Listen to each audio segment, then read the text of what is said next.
Chers amis, bonjour. Nous sommes le vendredi 21 novembre 2025. Il est 9h30. Quelques news de l'Arménie d'Artsakh et de la diaspora arménienne. Depuis la fin de la guerre de 44 jours en Artsakh, depuis le 9 novembre 2020, cela fait un peu plus de 5 ans, tous les jours, donc je vous fais des vidéos quotidiennes. Donc c'est suite en fait à ce choc de la défaite arménienne au Haut-Karabakh qui m'a poussé à faire ces vidéos pour exprimer un petit peu mes sentiments et aussi donner de l'information. Voilà, ça fait plus de 5 ans que j'effectue donc ces vidéos quotidiennes, mes amis. Ça fait un peu long, je reconnais, plus de 5 ans, tous les jours, donc 7 jours sur 7. Voilà, l'été comme l'hiver, pas de vacances, mais au service de l'information arménienne. Et si je le fais, c'est que ça me plaît tout simplement, mes amis, de vous donner des informations et puis de partager avec vous les informations de l'actualité arménienne à ma façon, commenter à ma façon. Voilà. C'est pour répondre en fait à un ami sur les réseaux sociaux qui m'a donc posé la question depuis combien de temps j'effectuais donc ces vidéos quotidiennes. Oui, ça fait déjà plus de 5 ans, depuis le 9 novembre 2020 en fait, la signature du traité, de la défaite arménienne au Karabakh entre Pachinian, Aliyev et Poutine. Voilà, et le choc de la défaite aussi de Chouchi, c'était la perte de Chouchi qui signait la fin de la guerre de 44 jours en Artsakh avec cette cession du territoire arménien occupé par l'Azerbaïdjan. Voilà mes amis, ça fait plus de 5 ans que tous les jours je vous informe ainsi. Suis-je fatigué? Bien sûr, je suis fatigué, mais en fait, l'énergie arménienne est là. C'est que cette volonté de transmettre est en moi et cela me donne une puissance, une force quotidienne, chaque jour, chaque jour. Donc, je me fais comment dire, c'est quelque chose de quasi religieux, presque religieux, patriotique. Je ne sais pas le terme que vous voulez employer, mais en tout cas, pour moi, c'est un besoin, c'est une mission, tout simplement. Voilà, pour vous informer, puis pour me faire plaisir aussi, parce que rien ne se fait sans l'amour, sans le choix de la personne pour faire quelque chose, tout simplement. Voilà, personne ne m'oblige à le faire.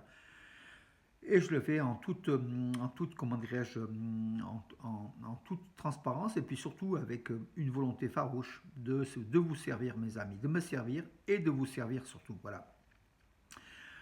L'actualité, mes amis, les dirigeants arméniens s'opposent au ministre turc des Affaires étrangères, Hakan Fidan, qui a déclaré, donc il y a 2 jours dans une déclaration, bien sûr que Ankara nouerait des relations diplomatiques avec l'Arménie après la signature du traité de paix entre l'Arménie et l'Azerbaïdjan, renvoyant un petit peu à beaucoup plus tard ce que Yerevan voulait précipiter.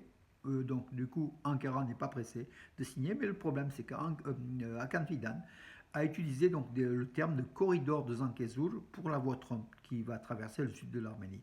Et les dirigeants arméniens sont offusqués, donc tant Pachinian que le ministre arménien des Affaires Arat Mizoyan ont été très très surpris de l'utilisation de ce terme par le chef de la diplomatie turque, corridor Zangezur, comme Aliyev le déclarait. Voilà, est-ce que l'Arménie n'est pas prise au piège du panturquisme?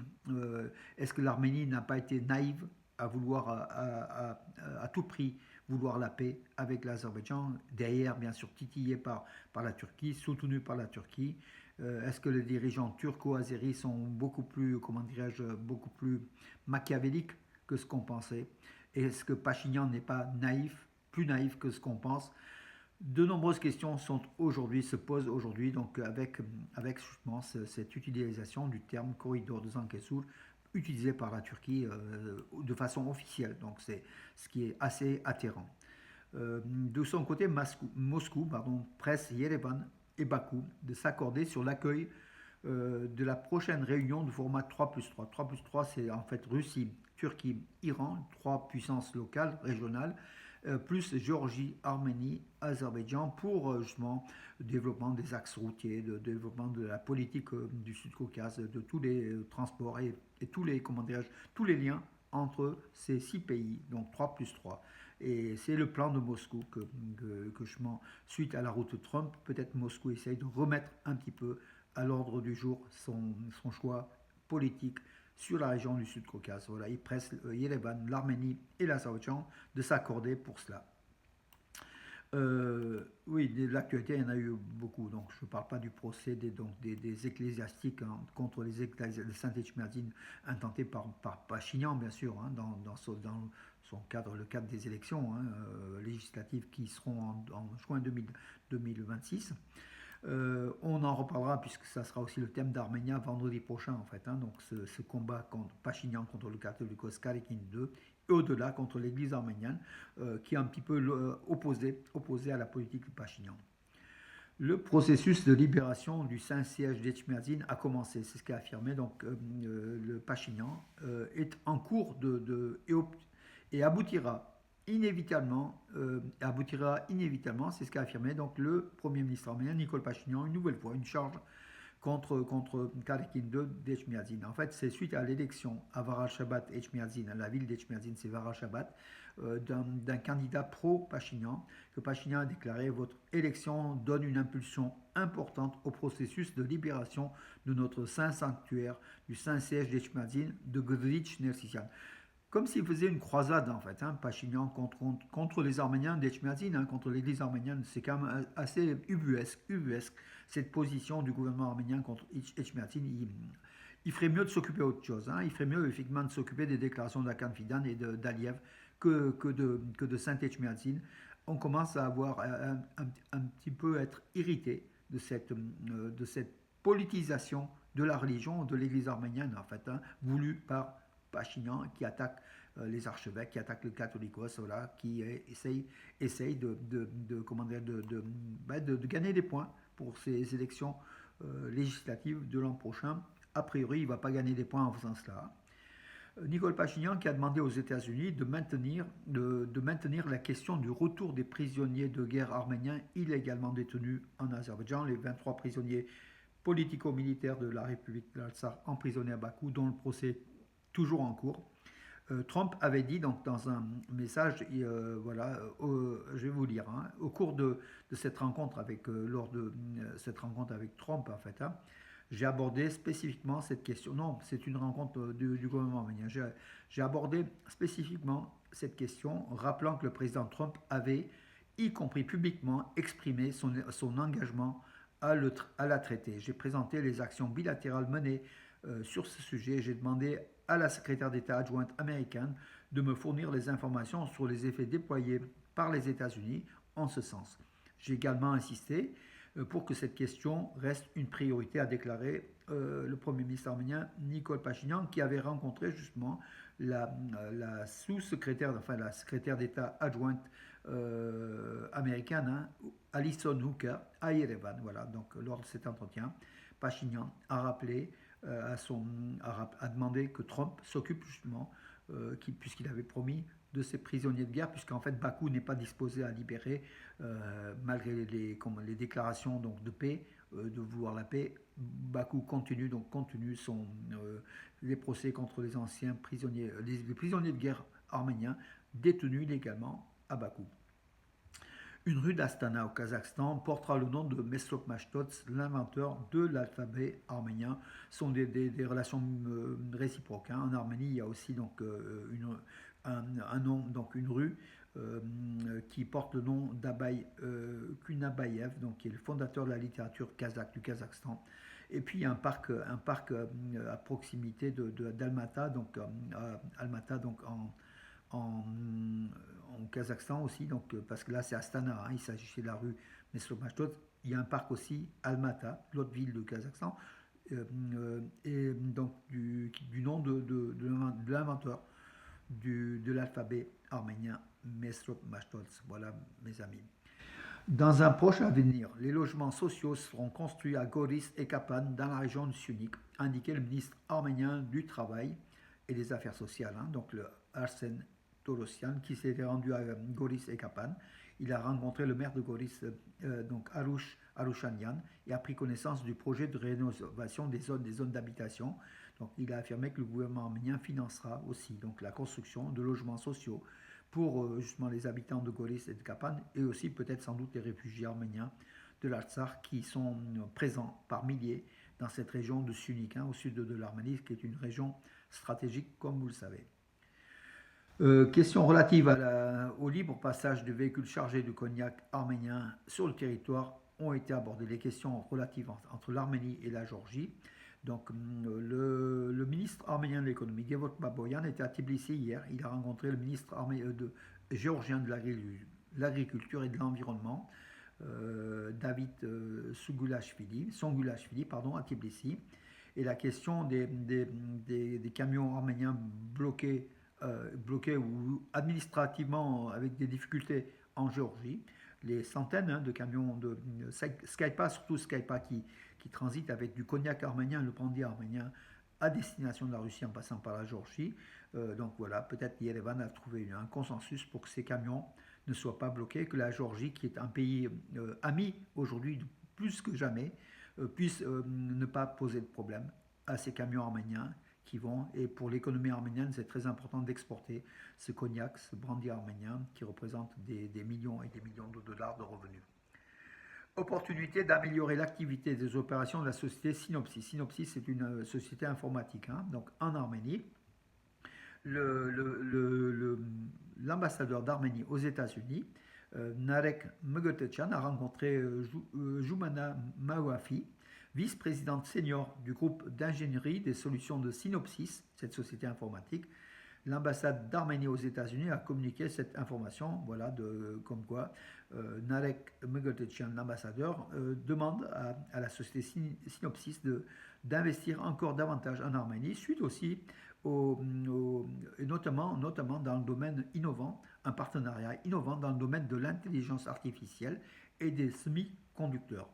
Voilà, c'est suite au contrat, donc suite à l'accord stratégique signé entre l'Arménie et les États-Unis le 8 août dernier à Washington. Voilà, un mémorandum qui vise à apporter une assistance dans l'obtention des autorisations d'exploitation des technologies de pointe de l'entreprise vers l'Arménie. Donc Synopsys peut avoir ses licences pour investir en Arménie, pour des éléments hyper importants aujourd'hui, dans les technologies de l'information, dans tout le monde high-tech en fait. Voilà.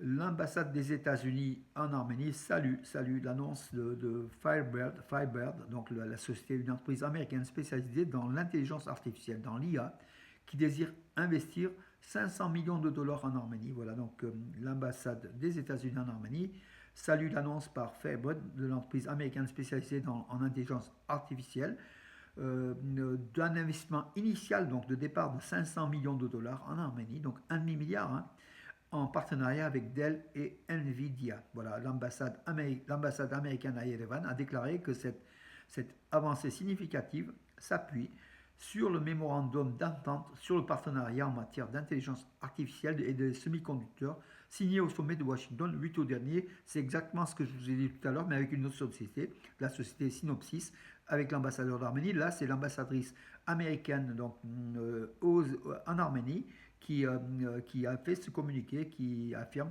qui salue justement l'investissement de 500 millions de dollars en Arménie, investissement initial. C'est très très important pour l'économie de l'Arménie et surtout ce domaine-là où l'Arménie, les high-tech, qui représentent 7% de l'économie de l'Arménie, du PIB de l'Arménie, mes amis. Voilà. Nicole Pachinian affirme qu'il convient d'instaurer des règles normales dans la vie politique en Arménie où le blasphème n'a pas de place, avec les mots durs, les mots un petit peu orduriers qui sont balancés par des opposants, même par Pachinian. Il a reconnu que lui-même il était tombé dans le piège, Pachinian. Voilà. Je ne dis pas que ces conversations malheureusement dépassent souvent les limites de la décence politique. Nous avons aussi des discussions au sein du parti sur le fait que nous devrions déjà dépasser cette logique et établir des règles normales de la vie politique en République d'Arménie où le blasphème n'a absolument pas sa place, surtout dans le contenu des débats politiques. Vous allez me dire que je m'adonne aussi à ce genre de choses. Vous avez raison, c'est pourquoi le dimanche, je vais me recueillir devant l'autel et demander pardon pour mes péchés. Là, il se fout de la gueule du monde, il se fout de la gueule des gens, il fait du blasphème, il fait des mots orduriers, Pachinian, il va le dimanche à la messe pour se faire dédouaner. Mes amis, à ne pas aller le dimanche à l'église pour ce genre de choses, parce que c'est quand même assez comme un faux jeton. Voilà. Et puis Nicole Pachinian, j'ai l'impression c'est de l'humour qu'il a fait, mais en tout cas, C'est vrai que le monde politique arménien devrait s'assainir, hein, pas de mots orduriers, pas de mots durs. Il devrait rester dans le cadre justement de respect, respect de chaque personne, de chaque citoyen, de chaque parti politique. Et c'est l'idéal. Voilà. La compagnie de téléphonie Ucom en Arménie en fait, hein, donc c'est une société russe mais installée en Arménie, la filiale arménienne, hein, Ucom, a achevé le déploiement du réseau de 5G dans toutes les villes d'Arménie, voilà, en Arménie. 48 presque toutes les villes, 48 des 49 villes de la République d'Arménie, et dans certaines localités, ainsi que la station de montagne Maïder, le long de l'autoroute Yerevan-Dilichan et aux postes frontières de Bagratachin, de Bavra et d'Akarak sont équipés de la 5G. Voilà, donc l'Arménie qui est en avance en matière de technologie, de l'information, de téléphonie. Hein, voilà. Aujourd'hui, plus de 94% de la population arménienne a la possibilité d'utiliser un Internet mobile rapide et fiable du 5G et se connecter au vaste monde numérique en Arménie. C'est ce qu'a déclaré Ralph Yerikian, le dynamique PDG du COM, voilà, donc en Arménie. Bravo aussi à la téléphonie en Arménie, c'est un secteur qui est très très développé en Arménie, le secteur bancaire, le secteur de la téléphonie, le secteur des technologies de l'information, comme j'ai dit tout à l'heure, donc la high-tech, c'est très très développé en Arménie et l'Arménie est sans doute le pays du Sud-Caucase le plus développé dans ces trois domaines déjà. Il y a aussi d'autres domaines. En tout cas, bravo à l'Arménie qui avance. Nous sommes toujours derrière cette Arménie-là qui évolue économiquement pour le bien du peuple d'Arménie, pour le bien aussi des aspirations nationales et patriotiques de la nation arménienne. Voilà, on ne veut qu'une chose, que la paix soit dans cette région du Sud-Caucase et que peut-être nos dirigeants arméniens, tant Pachinian que Arat Misoyan, ne soient pas, comment dirais-je, diplomatiquement corrects, mais très naïfs en réel politique. Voilà, face à la Turquie et l'Azerbaïdjan qui n'attendent qu'une chose, la fin de l'Arménie, on le sait, on le voit. Voilà.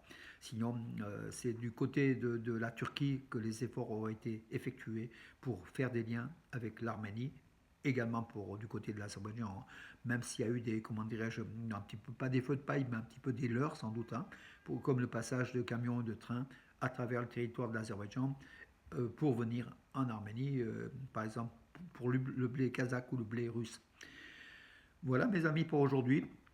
Je vous donne rendez-vous à demain et je vous souhaite une bonne journée.